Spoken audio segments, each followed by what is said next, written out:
para hablarles sobre el libro, el proceso creativo detrás de la publicación. Y nada, que tengan un bonito día y les encante escucharnos hablar, ¿no? Bueno, también vamos a escuchar el saludo de su progenitor, el profesor Julio César Linares Nava, que seguramente ha sido el impulsor y la motivación de esta chica intensa en su escritura esta mañana. Profesor Linares Nava, ¿cómo le va? Muy buenos días. Buenos días, Hugo Alberto. Feliz, contento de estar en Uranio Televisión, después de mucho tiempo. Muchas gracias, profesor Linares Nava. Pero, ¿de dónde partimos? Vamos a ver, primero, conversar con el profesor Linares Nava. Usted es escritor y ha escrito ya algunas obras importantes. ¿Cuántas obras ya van en el camino, profesor Linares Nava? Publicados tengo 5 libros. 5 libros. Y otros tantos libros por publicar. ¿Ya? Yo me inicié en el 95, publicando mi primer libro, Por la derrama magisterial. Ya. Y después de 20 años volví, no publiqué nada, pero estuve trabajando intensamente, ¿no? Con algunas interrupciones con la tarea administrativa, porque la administración pública es un trabajo intenso, mucha responsabilidad, y entonces ese tiempo ha sido como una interrupción seria que ha afectado mi trabajo literario de alguna manera. Y luego ya publiqué en el 2015 varios libros. Tengo como 7 libros en Amazon, títulos diversos, ¿no? Pero así en físico tengo 5 libros ya publicados. Ya. Y estamos por publicar 2 libros más. ¿Cuál es el género que usted de alguna manera más conoce? Mira, yo me he iniciado en la poesía. Durante muchos años... ¿Puede acercar el micro más cerca a su lado? Sí. Puede jalarlo para que se acomode mucho mejor. Claro. Y durante muchos años he estado trabajando poesía, pero luego la narrativa me ha ido ganando. Es que hay una ley, hay un principio en la literatura. No se puede ser un mal poeta. O eres poeta o sencillamente no lo eres. ¿Cuál ha sido su inspiración para escribir poesías? Bueno, todo empezó con la muerte de mi padre. Cuando yo tuve 9 años, mi papá murió, y ese acontecimiento para mí ha sido un gran acontecimiento que me ha dado bastante felicidad. Para mí la muerte de mi padre ha sido un acto de felicidad, no ha sido una tristeza, no. Entonces, a partir de la ausencia de mi padre, me ha venido memorias de él, porque era un gran personaje, un gran señor, un gran padre, un gran ciudadano, una muy buena persona. Entonces, todo eso tenía que plasmar en poesía. ¿Su padre ha sido inspirador en usted? Claro, mi papá era un hombre que leía permanentemente. Él era campesino, pero ha sido un campesino muy ilustrado, ¿no? Cada vez que la lluvia interrumpía su labor, él agarraba sus libros. Esa motivación suya, esa inspiración, también hizo que su hija se pegara también a la escritura. Bueno, cuando ellos aparecen ya, me vieron siempre trabajando, escribiendo, leyendo. Y como ella es la mayor, siempre estuvo a mi lado preguntando. Y a la casa siempre han llegado artistas, teatristas, toda clase de gente del mundo de la cultura, llegaba a la casa, y eso le ha ido atrayendo a ella. ¿Por qué escribe usted? ¿Para ganar dinero? ¿Para hacer realidad un sueño de escritor? Escribo porque es un mandato interno, es como un imperativo del cual no puedo yo escapar, ¿no? Hay un mandato interior que pesa más que mi voluntad, porque me nace y porque me da la gana a veces, ¿no? Tengo esa gana de hacerlo permanentemente. Pero en sus escritos se nota rebeldía, o simplemente es una escritura narrativa que tiene un contenido social, o más de un contenido amoroso, romántico. Bueno, en el cuento yo lo que he hecho es investigaciones previas. He trabajado lo que es tradiciones, costumbres. Por ejemplo, en este libro, Flor de Amaciza. Flor de Amaciza. Ya, en este libro hay varias historias que son el resultado de investigaciones de años sobre tradiciones amazónicas, ¿no? Ya. Y miren, todo lo que se trabaja con tiempo tiene muchos frutos. Aquí hay como 4 o 5 cuentos ganadores de concursos. Ya. Flor de Amaciza es una historia, es un cuento que incluso ganó un concurso internacional de países andinos. Y esas cosas pues a uno le motiva, a uno le llena de felicidad.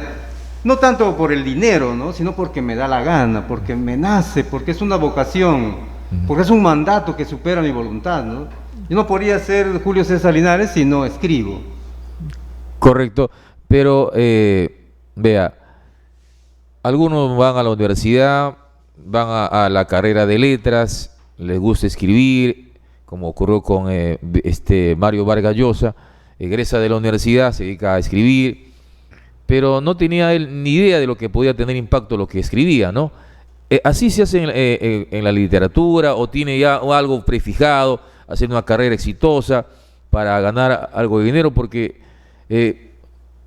vea usted, si uno lee la historia, por ejemplo, de Vallejo, él murió pobre, a pesar que después de muerto, lo que escribió ahora le genera mucho dinero a su familia de Vallejo. O sea, ¿cómo entender eso, profesor? Mira, la tarea del escritor es como le digo, vocación. No hay un escritor en el mundo que no lo haga por vocación. Y esa vocación supera a veces la formación profesional. Por ejemplo, Vargas Llosa podría muy bien haberse desempeñado como abogado, ¿no? Pero no lo hizo. Su vocación literaria era más fuerte.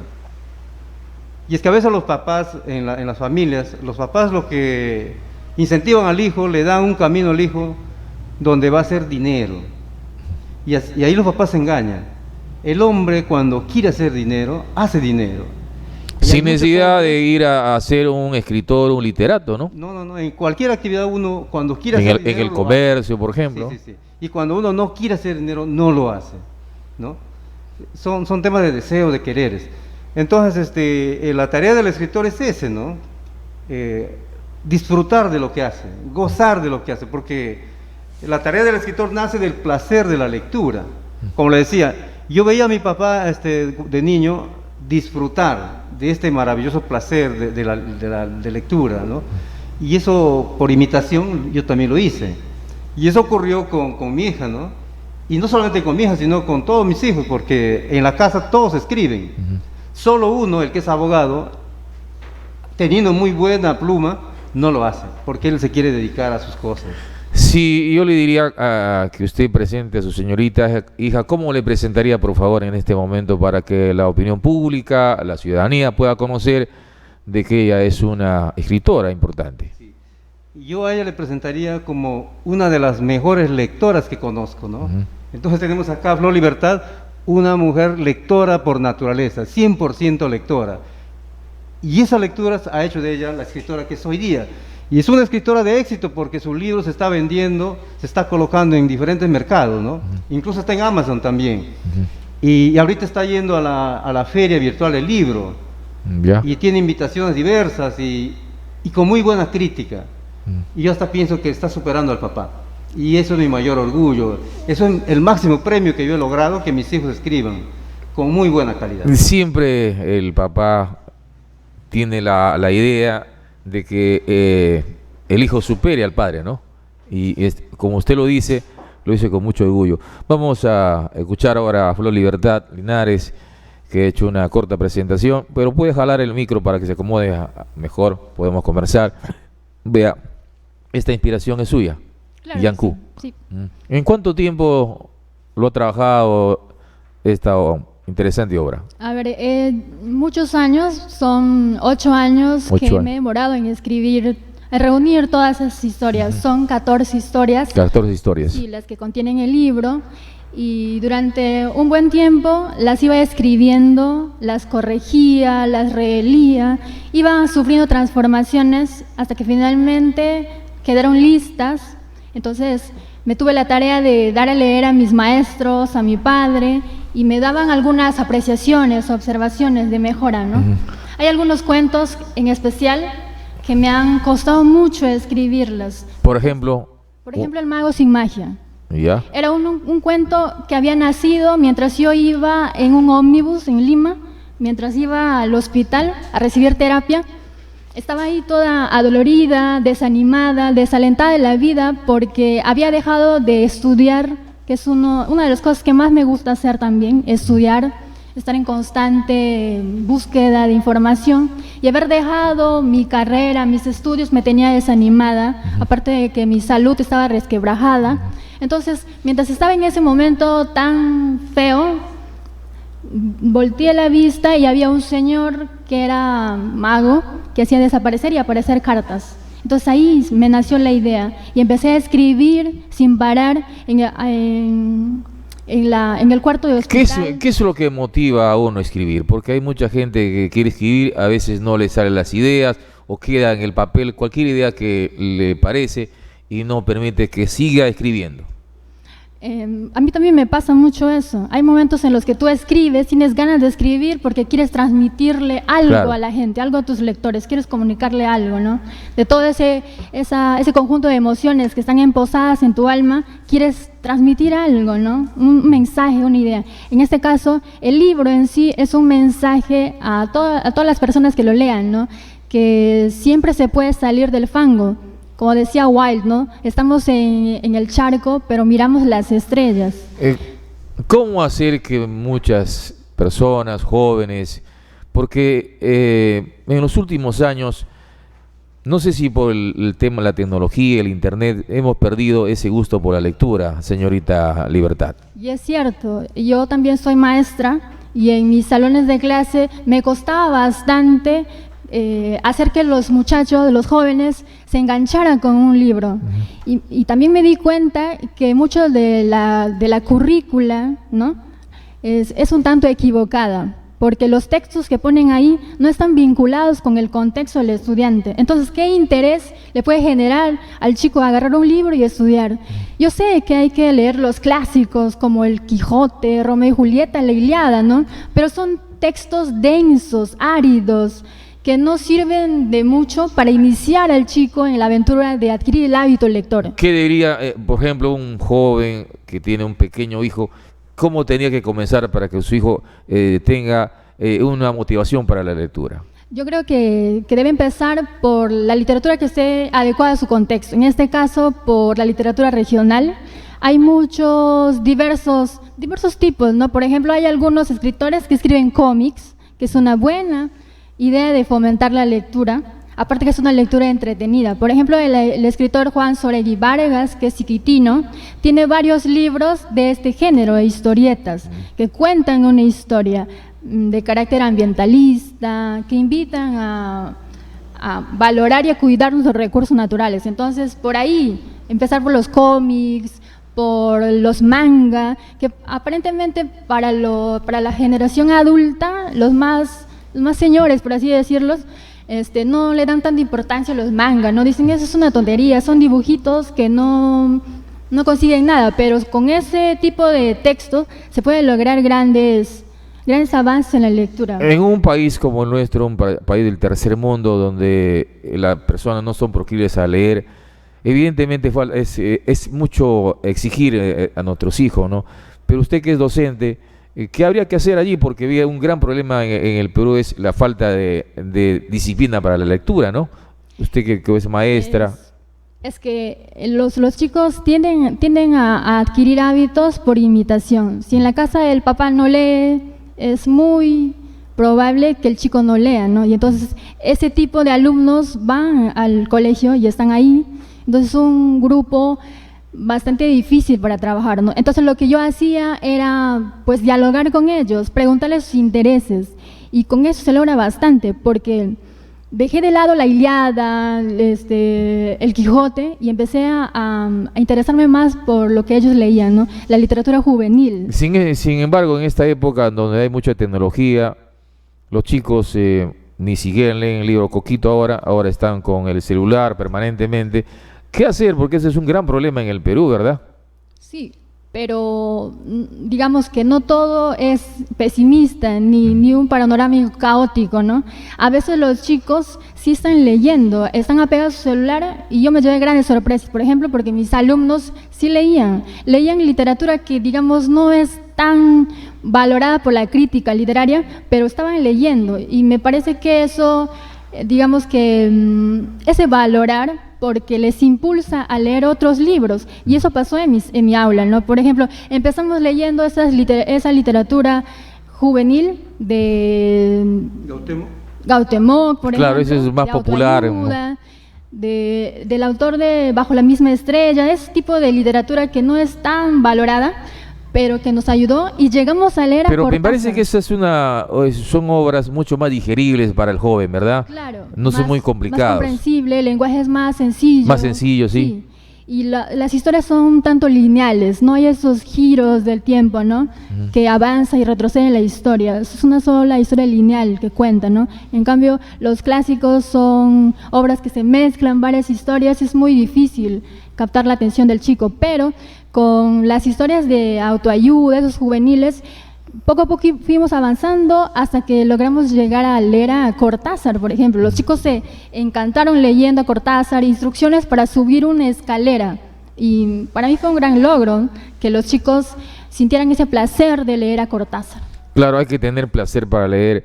Si usted va en una embarcación, lo decía ayer conversando con el profesor Linares, y usted también, siempre ven en las embarcaciones fluviales extranjeros leyendo algunas cosas que pasan en el Perú, ni siquiera periódicos, sino obras importantes, a veces documentos que tienen que ver con la ubicación de la ciudad, la historia de la ciudad donde están llegando, pero a veces en el Perú no somos muy proclives a leer ese tipo de cosas, ¿no? O sea, podemos ir en la hamaca, pero a veces haciendo otra cosa, menos leer, ¿no? Sí, pasa siempre, pero yo creo que somos más y estamos creciendo las personas que nos estamos apegando a la lectura.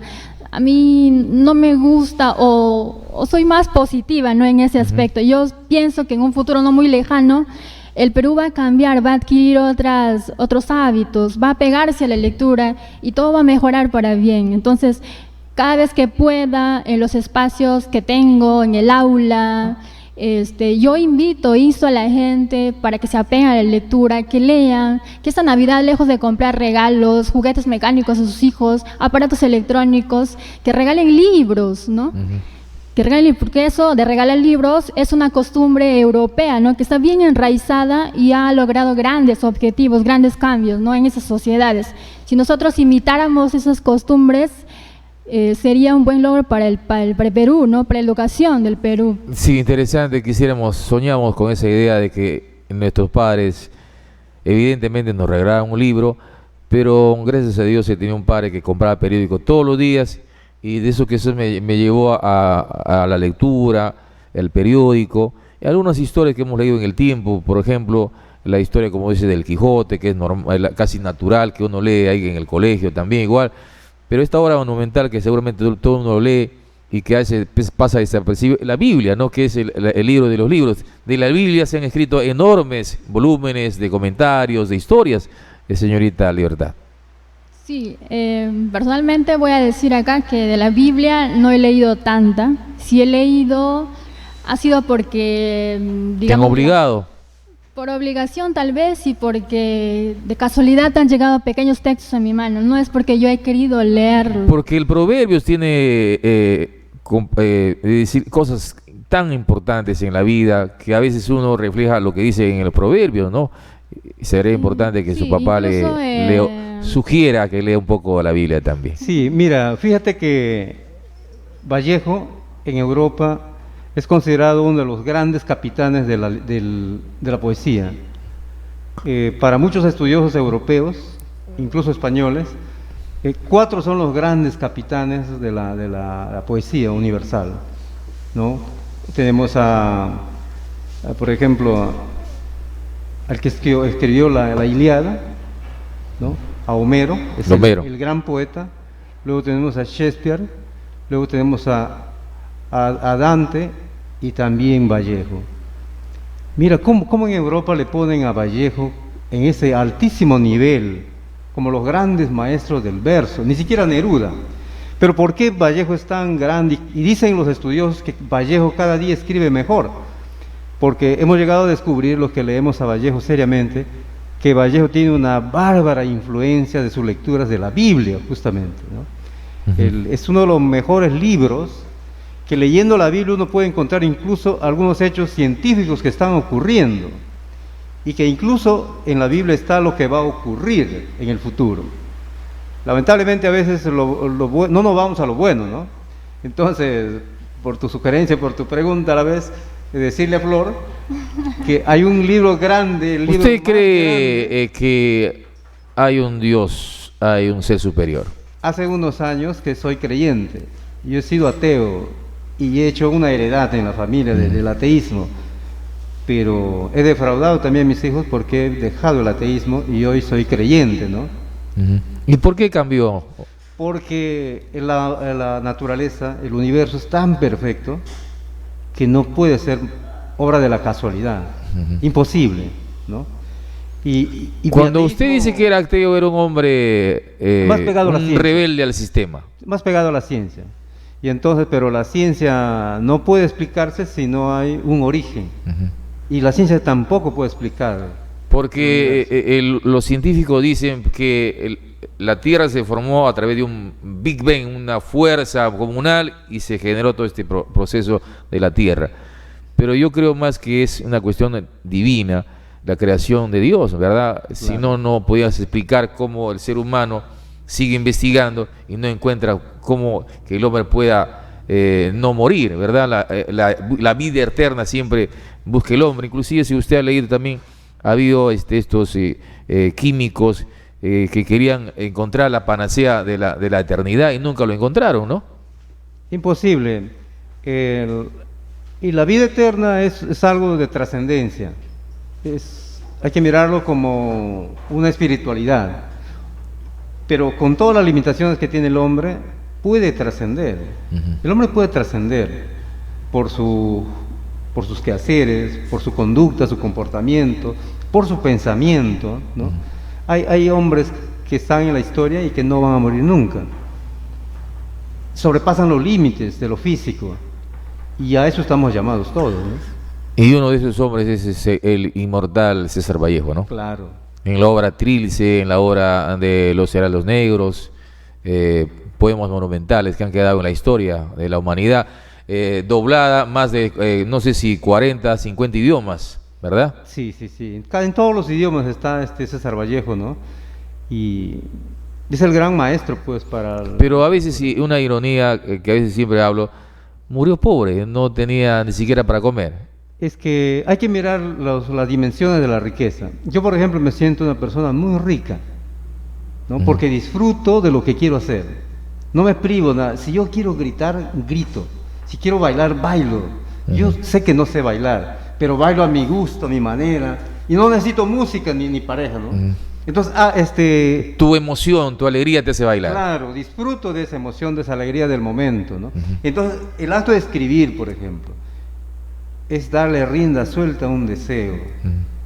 Crear, partimos de este principio los escritores, que la realidad, de alguna manera, la sociedad, el hombre que tiene dos úteros, un útero biológico y un útero social, en su proceso de formación, algo no está bien, algo no está bien hecho.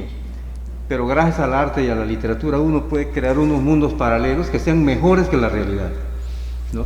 Y ese es el desafío que tenemos los escritores, y allá nos abocamos. Estas obras amazónicas que usted ha escrito se exponen en Lima, hay ferias que ustedes están exponiendo. ¿Por qué es importante? Porque yo leí el otro día que pocas obras amazónicas se presentan en los festivales de libros, o falta más talento de escritores amazónicos. No estamos haciendo, eso es el problema de los escritores amazónicos, que no hemos hecho de la cultura una industria, sin pretender hacer riqueza de manera antiética, probablemente, sin pensar en eso. El dinero no es malo, ¿no? Que venga del trabajo, Del esfuerzo. Del esfuerzo es bueno. El problema es que no lo hemos hecho industria. Entonces, por ejemplo, hay escritores muy buenos que nunca publican un libro. ¿Por qué? Porque siempre están esperando que la autoridad, que alguien les publique el libro. Así se van a morir sin publicar un libro. Nosotros no. Nosotros nos organizamos, somos una familia, y todo lo que hacemos lo hacemos de manera cohesionada. Con Como una fondos familia propios. con recursos propios, ¿no? Entonces, eso le ha faltado al escritor en toda la Amazonía. Sin embargo, ahora están surgiendo movimientos, tanto en San Martín, en Ucayali, que están superando el movimiento cultural que hubo hace muchos años en Loreto, ¿no? Y están llevando a las ferias, incluso internacionales, el libro amazónico. y los de Tarapoto están en ese trabajo arduo, están haciendo. En Yurimaguas nosotros también hemos llevado ya el libro amazónico hacia la Biblioteca Nacional. Este año estuvimos ahí desde inicio de febrero, estuvimos hasta que empezó la pandemia, y ha tenido una muy buena acogida los libros que hemos tenido, y bueno, vino la pandemia, ¿no? Nos ha planteado otros desafíos. Señorita Libertad, usted que es docente, vea, seguramente ha entendido este proceso también. Yo siempre cuestiono por qué la educación parte desde Lima, el lineal prácticamente, te mandan libros que no tienen presencia, por ejemplo, nuestra cultura amazónica, nuestra identidad. Nos ponen ahí animales de la costa, de la sierra, pero no se conoce el ronzoco, la sachabaca. ¿Por qué ocurre eso? Usted que es docente, seguramente algo se puede hacer desde la escritura misma, plantear una educación más regionalista para que nuestros jóvenes puedan entender qué tenemos como potencial forestal, fauna, en fin. ¿Qué hacer, por favor? A ver, eso pasa porque estamos invadidos por el centralismo, ¿no? Y la literatura amazónica no está dentro del canon literario. Somos excluidos por una mezquindad de las élites, ¿no? Entonces, lo que nosotros podemos hacer desde nuestras aulas, desde aquí, desde nuestro territorio loretano, es incluir esta literatura amazónica de sus escritores para valorarlos y para que los estudiantes lo conozcan, ¿no? Porque se han logrado buenos resultados. Por ejemplo, mi tesis para graduarme de profesora fue esa, ¿no? Utilizar la literatura amazónica como medio para mejorar la comprensión lectora. Y vaya que ha sido un experimento muy bueno porque he conseguido buenos resultados. Los chicos, aparte de mejorar la comprensión lectora, utilizar estrategias de lectura adecuadamente que les lleguen a lograr aprendizajes esperados, pues se han hecho conocedores de la literatura amazónica. Esa tesis que te permitió graduarte como docente, no está hecha en un libro. También sería interesante para plasmarla, para que alguien pueda tener en su mano y escudriñarla, ¿verdad? Qué importante es esa tesis suya. Sí, claro, se ha quedado ahí, que puede ser de herramienta importante para un análisis profundo de la educación amazónica también, ¿verdad? Sí, se ha quedado ahí plasmada en la biblioteca, en formato virtual y en formato físico. Pero no tengo ambición de promover ese libro. Mi interés es más literario, ¿no? La literatura en sí.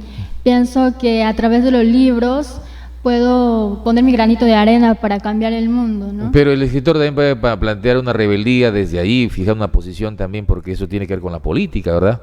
Claro, y bueno, en el tema de la política, no soy tan política. O sea, la política no es política mala, ¿no? Partidaria, ¿verdad? Sí. Una cosa, porque uno hace todos los días hace política. Sí, la política no es mala. Lo malo son los políticos, ¿no? Que con sus intereses propios, su mezquindad, han hecho de ese arte de gobernar los pueblos un mamarracho, ¿no? Entonces, yo trato de ligarme de esos temas. Mi política es que con los libros, con mis ideas, voy a cambiar el mundo de alguna manera, pero lo voy a cambiar, ¿no? Entonces, a través del libro yo trato de dar mi mensaje a la gente para que los chicos, más que todos los jóvenes, se acerquen al libro, ¿no? Y hagan de este su amigo.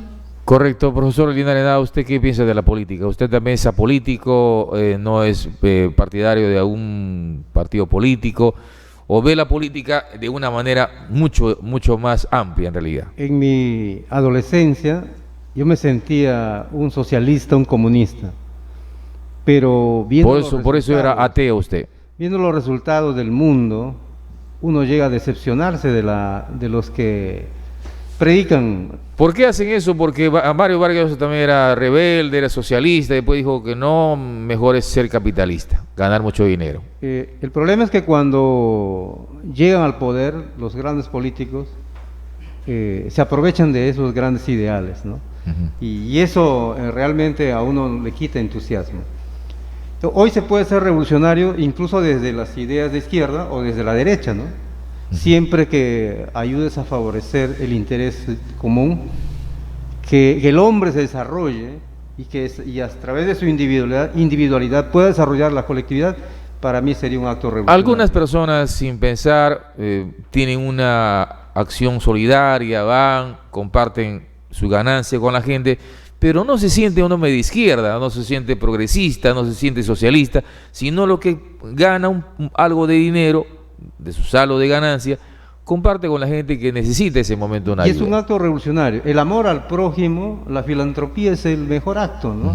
Por ejemplo, qué lindo sería tener una empresa y desde la empresa dar trabajo a la gente, ¿no? Claro. Y es un acto revolucionario realmente. No, sin embargo,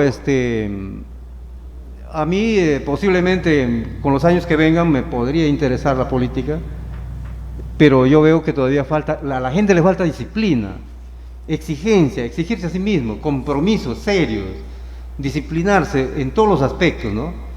Y no puede pensarse en una gestión política alejada de los valores humanos. Eso es clave.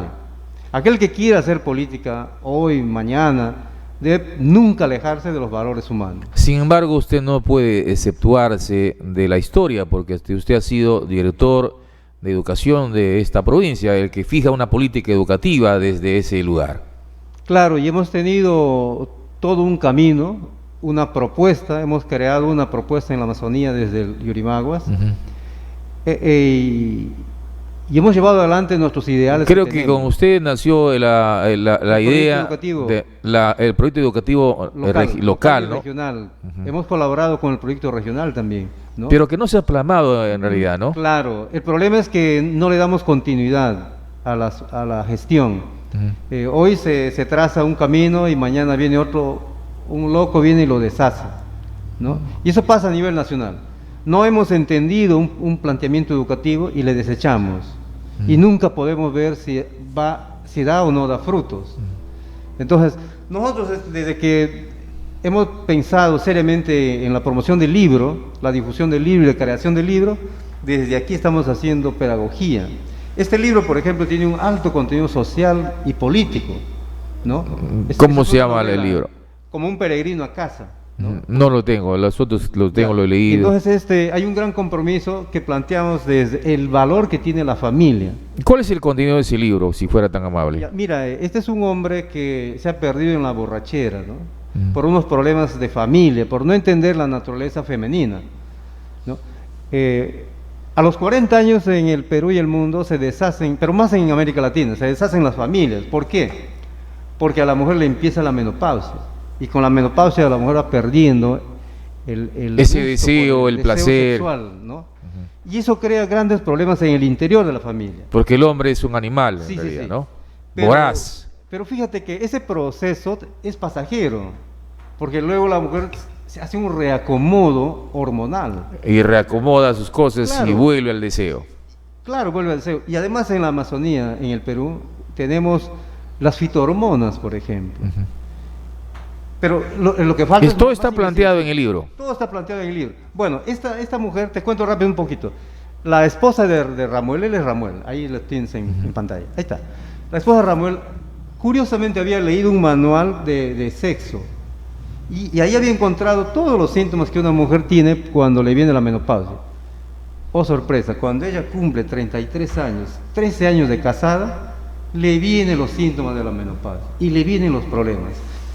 Y entonces hay un rechazo ya de la esposa hacia él, no sabiendo manejar el tema. Pero él no sabía que el rechazo era por cuestiones hormonales. Claro, y entonces eso trae que él busque las estrategias de sobrellevar esa situación. Es racional en un momento, pero nosotros lamentablemente a veces somos más emotivos que racionales. Comete el gravísimo error de violar a su mujer reiteradas veces. Y hay mujeres que son de armas tomar. Le dice, la próxima haces esto, te vas de la casa.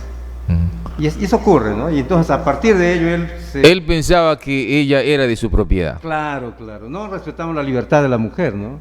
Un gran valor. Y eso ocurre a veces de manera silenciosa en esta sociedad. Sí, ocurre, y a montones, ¿no? Y entonces este libro le puede orientar esa situación. Y ahí empieza la crisis de la familia, la crisis de la sociedad, la crisis del Estado. Porque no es gran cosa andarse separando, destruyendo la familia, ¿no? Exacto. Eso es un reto grave. Bueno, me pueden criticar, ¿no? Porque todos cometemos errores. Pero el libro es un referente para encontrar el camino y consolidar la familia la sociedad y el Estado peruano que necesitamos, ¿no? Bueno, aunque realmente la protagonista de esta mañana es la profesora Libertad Linares, pero le estamos dando también el protagonismo a papá, que ha sido el impulsor de esta escritora, ¿no? Que es interesante, que la estamos presentando el día de hoy. Yancú, señorita Libertad, ¿se vende? ¿Dónde se compra? ¿Cómo le puedo obtener? Sí, llamando al teléfono 941-977-979 o también visitando la calle 26 de julio, Manzana T, lote 15, en el asentamiento humano Independencia. Ajá. Y también visitando mi página personal en Facebook, me encuentro como Flor Libertad, y entonces yo gustosa de atenderlos, de llevar los libros a sus casas o vienen a mi casa, no sé, nos ponemos de acuerdo y yo gustosa de que los libros se vendan, ¿no? Y que estas mariposas invadan su mundo. ¿Tienes ya alguna agenda para viajar, para exponer en alguna parte del Perú? Este lunes 14 de diciembre estaré participando en la Feria del Libro Amazónico organizada ahí en Tarapoto, del formato virtual, a las 11 de la mañana. Es mi presentación de mi libro. Los invito, queridos amigos yurimaguinos y todos los que nos están viendo, sintonizando, apéndense a la programación, que hay muy bonitas ponencias, escritores de toda la región amazónica, de la selva, entonces están ahí. Sí, creo que está mi buen amigo Fortunato Mesa Julián, también escritor, pintor, está ahí representando, llevando la bandera de Yurimaguas allá en esas zonas de la patria. Estaba en Lima, ahora está en San Martín, y ojalá usted también pueda hacer lo mismo, ¿no? Claro, gustosa de llevar un pedacito de Yurimaguas al mundo. Aprovechando este mes de la Navidad, mes del Año Nuevo, ¿alguna recomendación, algún saludo para la gente, los jóvenes, seguramente que merecen también una sugerencia a esta altura de la vida, ¿no, señorita Libertad? Decirles que lo más importante de estas fechas no es tener una cena pomposa ni regalos, sino valorar a la familia, la compañía de nuestros seres queridos, ¿no? Porque esta pandemia nos ha ayudado a ver a valorar las cosas que realmente tienen sentido, como gozar de la presencia de tus padres, de tus hermanos, y si no están a tu lado, pues para eso están los medios de comunicación, ¿no? El internet y los teléfonos celulares para acercar a la gente que está a grandes distancias. Y nada, decirle que pasen bonitas fiestas y que se apeguen a los libros. Muchas gracias, señorita Libertad Linares Flores, nacida en 1990, tiene bastante experiencia, muy joven, está con nosotros esta mañana. Profesor Linares Nava, también para despedirle de esta entrevista, ha sido un diálogo interesante, ojalá pueda venir otras ocasiones más. Vea usted, usted es un hombre de mucha experiencia en realidad, y me parece que se ha sometido a la tranquilidad de su hogar, de escribir, y no está haciendo una aparición pública que sería importante la suya, profesor Linares Nava. Es que el peregrino, después de 10 años, retorna a casa. Así está escrito en el libro. Qué interesante. Pero le agradezco tremendamente nuevamente su presencia acá. Antes de terminar, le quería preguntar algo. ¿Qué cree de la política local, nacional? Estamos en una crisis tremenda en este momento. Sí, pero hay que tomarla como una crisis de crecimiento. Este retroceso, este reflujo va a ser para dar un salto. Pero no con estos señores que están en la vitrina. Yo estoy seguro que hay otros personajes que están preparados para gobernar. ¿Usted cree? Sí, yo estoy convencido de eso, ¿no? Lamentablemente, en estas circunstancias en que vive el país, el que menos está preparado le ve como un negocio su vida. Cree que gobernar, que participar en una gestión pública es el gran negocio de su vida, y no es cierto. En la vida hay miles, millones de oportunidades a cada instante. No hay una única oportunidad. Eso es una mentira.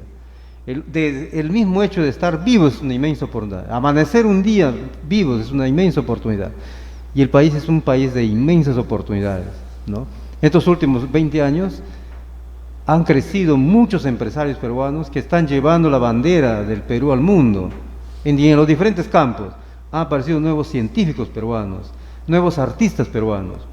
Lo que falta es que hay multitud de gente preparada para gobernar el país y hacerlo bien, pero todavía no se han decidido a enrumbar, a dirigir con la experiencia que tienen en nuestro país, ¿no? Lamentablemente lo que usted dice, esas características de personalidades, no se atreven a entrar en la política porque piensan que la política es cochina, y eso no es verdad. Lo que valora la política es el político, no la política no es mala en realidad, ¿verdad? Ojalá se pueda cambiar algo en este país, porque el 11 de abril igual los ateos o no ateos vamos a ir a votar el día 11 de abril. Sí, espero que sea, de verdad sea la transición para ya un proceso diferente, ¿no? Y quién sabe en el camino me anime a participar activamente en la política, ¿no? Porque en realidad... Necesitamos, por ejemplo, gente como usted, de experiencia. Por ejemplo, digo yo, en el Consejo de Gobierno local, con el respeto que se merecen todos los regidores, no dicen ni pío, no sacan ninguna ordenanza municipal. Hay poco trabajo intelectual también de los regidores, también porque ir allí no solo es seguir a la autoridad, a una inauguración, sino plantear mejoras en la ciudad. Eso no se ve en realidad. Dicen, nos han elegido para representar. Correcto, nos han elegido para fiscalizar, pero no también sacan normas que permiten que la ciudad se mejore, porque no solo es fiscalizar, no solo es representar, sino también legislar, que es materia también de la gente que está en política y está en un consejo de gobierno, ¿no? El problema es que todos los que llegan a la política y están de alguna manera participando, participan del festín de la borrachera del poder. Y el tema no es estar mareaditos ni locos por el poder. Lo que hay que levantar es el nivel de la clase política, porque... Hay que construir el país, todos juntos. Eso claro. falta, ¿no? Voluntad de construir el país, pero bien construido, con valores, ¿no? Porque a mí me da pena, en realidad, con el respeto que se merecen, impresentables en el Consejo de Gobierno local, solo porque han puesto un afiche, sin ningún conocimiento intelectual, ni siquiera leen la ley orgánica de municipalidades, algo que realmente eso hace que la política vaya de tumbo en tumbo y haya una mala representación también. Sí, pero lo que ha ocurrido hace poquito a mí me da bastante esperanza y hay una expectativa. Con los jóvenes. El momento de los jóvenes, ¿no? Y hay muchos jóvenes preparados en el país, con otra dinámica, ¿no? Y lo que falta es ir silvanando. ¿Crees usted en la generación del Bicentenario? Claro, claro, claro. Porque esa generación del Bicentenario la han inventado también los capitalistas. Generación del Bicentenario lo sacó inclusive una empresa de telefonía utilizando esa rebeldía de los jóvenes. Cierto, pero igual 4 millones de exaportantes a la ONP, nadie marcha porque se ha denunciado al Tribunal Constitucional, y estos jóvenes que han salido, seguramente su papá no va a cobrar ese monto. Parece a mí ha sido manipulado este sector importante de la gente, ¿no? Pero también cuando hablamos de política también tenemos que ver cómo está el Estado en su conjunto, ¿no? Tenemos el peor de los congresos en este momento. Sí, o sea, por un afán populista están cometiendo gravísimos errores. No podemos tocar el dinero de lo previsional, no podemos tocarlo en estas circunstancias, porque esos fondos se han creado para que el que ha trabajado en el Estado, que no ha ganado mucho, nadie que está en el Estado va a ganar mucho, en este Estado así de deprimido que vive el país. Pero ¿le parece a usted 19 años de aporte y le digan al señor, como no has cumplido 20 años, no tiene derecho a nada? No, todos los aportes son de los trabajadores, ¿no? Ya sea en el Estado o en la privada, son aportes que le van a servir justamente para la jubilación. Pero la ministra ha dicho que no existe ese dinero. No, tiene que existir. Claro, tiene que existir. Tiene que existir porque ese dinero es de la persona que aportó.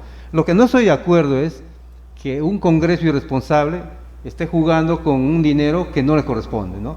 Esos fondos no se deben tocar, ni 1%, porque eso van a servir para la vejez del hombre, del trabajador, ¿no? Pero ese fondo de la ONP es que tu dinero, que es mi aporte, que yo soy de la ONP, le permite que se le dé la pensión al jubilado. Entonces, yo he aportado 19 años y la ministra me dice, señor, usted no tiene nada de dinero, así que si usted cumple 20 años de aporte, recién le vamos a dar su pensión. Mucha gente no ha llegado a los 20 años, 15 años, 10 años, y su dinero, ¿dónde queda? Es un planteamiento erróneo. Se tiene que replantear. Tenemos que hacer un replanteamiento de esa situación previsional. Claro, ahí tiene que haber una reforma pensionaria en el Perú, evidentemente. Y hay formas. El Estado peruano en estos últimos años ha tenido muchísimo dinero. Y entonces había por ejemplo, para pagar la deuda social. Toledo nos dijo que estamos en el chorreo económico. Ese chorreo económico no llegaba a la clase pobre, estaba simplemente en la clase alta, media. Y a Alan García, el shock de inversiones, le manejó para que obras públicas se hagan agua, alcantarilla. Pero grandes proyectos que se han hecho en este país, muchas no funcionan para que la gente tenga trabajo. Desde el chorreo no es dar plata en la mano a la gente, ¿verdad? Sino generar con obras públicas. Pero finalmente seguimos siendo un país progresivo hasta hoy todavía. Sí. A pesar que hay y seguramente tenemos la sensación de que tenemos muchos recursos en este país. Fíjate, Hugo Alberto, el peruano común y corriente hoy en día no se fija en el ahora. Ahora trabajamos más de 8 horas al día. Y ya no hay peruano que se esté fijando que está trabajando más de 8 horas. Trabajamos mucho más que eso, ¿no? Así es. Porque nos damos cuenta que cuanto más trabajemos, mejor felicidad va a ser para la familia. Ahora, un país que trabaja como el Perú, que puede sostener a más de 1 millón de venezolanos, dándoles mejores condiciones de vida que la que tenían, ¿es por qué? Porque hay producción nacional. Y con esa producción nacional paga impuestos, genera impuestos. Y con eso creamos riqueza. Lo que falta es que esa riqueza que va creando el peruano, con su imaginación, su creatividad, sea bien administrada. Muchos empresarios no quieren pagar impuestos. Y no porque no quieran, sino porque están conscientes que los que nos gobiernan no van a manejar adecuadamente esa riqueza, ¿no? Le pregunto a usted, profesor Linares Nava, usted tiene mucha información que maneja también. Yo quiero poner una empresa formal. La SUNAT me pide una serie de documentos. Municipalidad, SUNAT, en fin. Gasto una cantidad en los registros públicos, en la municipalidad, en la SUNAT para ser formal. Una serie de gastos que hago para ser formal. Vea usted, el Estado es tan, ¿cómo le puedo decir? Un gendarme que te pide todo y cuando ya eres formal, igual te persigue. La SUNAT, no das una boletita por una venta X, te persigue, te sanciona, te inhabilita inclusive, pero grandes empresas en este país no pagan impuestos. La Telefónica le debe al Perú más de 20 millones de dólares, no paga y no pasa nada. Pero al pequeño empresario que quiere salir adelante, le persiguen aquí y le hacen quebrar prácticamente. Ya, justamente el libro, esta novela, mira también ese asunto, ¿no? ¿Por qué? Lo que necesitamos en el país es familias cohesionadas. La familia es una institución natural y social, que esa es la fábrica de los valores humanos, ¿no? En la familia. Entonces, si la familia está bien constituida, va a ser una familia trabajadora, honesta, honrada, disciplinada. Entonces va a saber, va a crear impuestos. Esos hijos de la familia van a saber gobernar, administrar esos recursos, los impuestos. Lo que pasa es que el Perú somos una sociedad débil, con familias débiles. Frágil, dice una familia disfuncional. ¿Cómo es posible que no le vamos a hacer pagar los impuestos a las empresas? No tiene sentido, no hay lógica para pensar aquí. Pero ese es el modelo neoliberal, pues, donde la gente es mal, ¿no? Flexible. Ahora, mira, y el otro tema es que los impuestos son muy altos en el país. Son muy altos. Esos impuestos muy altos generan también la informalidad. Con no pagar impuestos, prefiero ser informal, no pagar impuestos. Con la pandemia se ha desdibujado todo, ¿no? Hay más de 80% de peruanos que son informales y que mueven desde la informalidad del país. ¿Por qué Yurimaguas no ha quebrado? Ayer, conversando con amigos, hay dinero del narcotráfico, lavado de activos. Usted ve la gente en pandemia construye enormes casas y dice, ¿de dónde? De algo está viendo la plata. Por eso es que estamos aún económicamente en esta ciudad, todavía podemos contener esta situación bastante complicada de la economía. Pero eso es como la Casa Verde, ¿no? Que se construye en el día y en la noche desaparece. El dinero, la riqueza de un país debe ser solamente el producto del trabajo honesto. Otra vez los valores humanos. Miren, yo tengo un hijo que ahorita está en Colombia. Colombia, el 99% de la economía colombiana se mueve con el narcotráfico, o directa o indirectamente. Y mira cómo está su moneda, está odiosamente devaluada. Hace poco a mi hija le mandó, mi hijo desde Colombia, 50.000 pesos. Ahí dice, Equivalente en 1 el Perú. millón de pesos, Ajá. creo que es algo de 10.000 soles. ¿Y cuánto es Oh. en moneda peruana? 50 soles para un trámite administrativo, ¿no? Miren cómo esos modelos de riqueza falsa, ilusa, no generan economía. Por eso la mejor fuente de la riqueza de la economía en el mundo y en el Perú es educación, pero una buena educación. Profesor Linares Nava, sería interesante seguir conversando con usted, ojalá nos pueda visitar para ilustrar lo que está pasando en el Perú. Es importante conversar con gente como usted, con mucho conocimiento también, pero a veces veo que se pone muy perfil bajo y a veces es imposible conversar con usted. Muchas gracias, profesor Linares Nava. Si algo tiene que decir, por favor. Gracias a ustedes y decirles que en estas fiestas de fin de año regale alimento. Sí, hay que comer. Alimento hay que intelectual. comer. Hay que alimentar el cuerpo, pero también el alma. Y los libros alimentan el alma. Padre inteligente, madre inteligente, regale libros masónicos para estas fiestas de fin de año. Y verán que le va a hacer un gran bien. Leer te cambia la vida. Así es, correcto. Muchas gracias, profesor Linares Nava, señorita Libertad Linares, también gracias por esta mañana, por traernos un momento de tranquilidad, de una conversa interesante en esta mañana. Vamos a una pausa pequeña y regresamos, vamos a regalar esta bandejita de víveres para nuestros televidentes. Una pausa y retornamos aquí en Uranio Noticias, edición matinal. Estás viendo Uranio Televisión, el canal de la familia.